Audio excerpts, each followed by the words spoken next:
อุ่นแล้วก็มีความภาคภูมิใจนะคะที่ได้มีโอกาสนะคะมาร่วมงานกับพรรคเพื่อไทยนะคะพรรคเพื่อไทยเนี่ย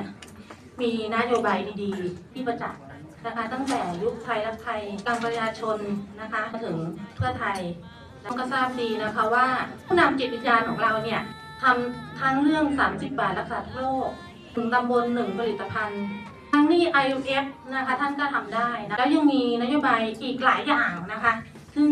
งทุกท่านก็ทราบกันดีอยู่แล้วนะคะวันนี้เนี่ยนโยบายที่พรรคเพื่อไทยเสนอเนี่ยก็คือสร้างโอกาสล้างหนี้มีกิน